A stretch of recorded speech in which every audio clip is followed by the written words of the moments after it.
Spominjali ste da vam je neko nudio drogu na festivalima, u klubovima i to, da se desilo da neko, ne znam, nema da vam plati, pa vam, ne znam, ponudi nešto u A kao kompenzaciju. misliš, kao drogu za...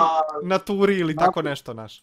Nije, ne, toliko hardcore nije bilo, stvarno.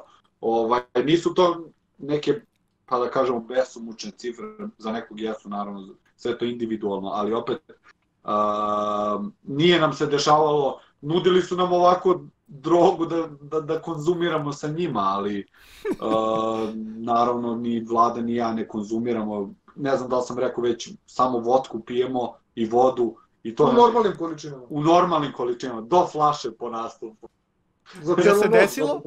Jel se desilo da se olešite baš na nastupu, da ne možete nam bodete nešto posle? Ranije, da. Tipa 2015. 14.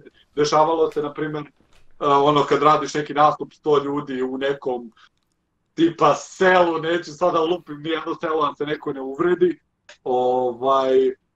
desi se da ja ovako stojim za pultom i da ne mogu ni da vidim čak opremu. Ja sam jednom pošto Geralo Marko nastupimo koristim mikrofon, znaš, i onda to je bilo, mislim, 2016. godina ili 17. Radili smo neki festival. To je bilo kako, da, to je se baš desilo. I ja sam se onako malo više sam potegao, što se kaže, i kao sad ću da probam da uzem mikrofon. Ja sam uzeo mikrofon i ne znam što sam teo da kažem, znam samo da se to translatovalo iz zvučnika. I ja sam mu samo uzeo. Ja sam mu 10 minuta pred kraj nastupa sam mu rekao, brate moje, više ne mogu. Ja ne mogu da vrtim, a ispred nas 2000 ljudi. Kaže, ja ne mogu da stojim na nogama. I ja u fazonu, brate, okej, gledaj da izgledaš normalno, drži se na pultu, radit ću ja sve.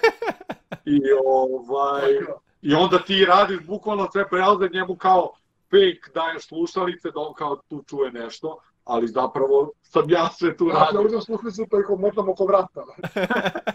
Šalim se, ne. Ali imali smo, znaš, to je sve bilo u početku, jebi ga, dok smo bili zeleni, mladi, željni, svega, i onda jebi ga, to je to, a sad smo...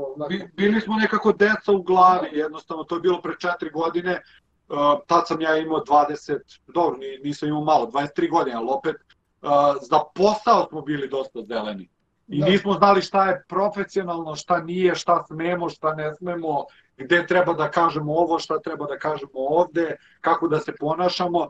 I onda zadnjih baš 4 godine od 2017. i nadalje, to je nisu nam se dešavali takvi ekscesi.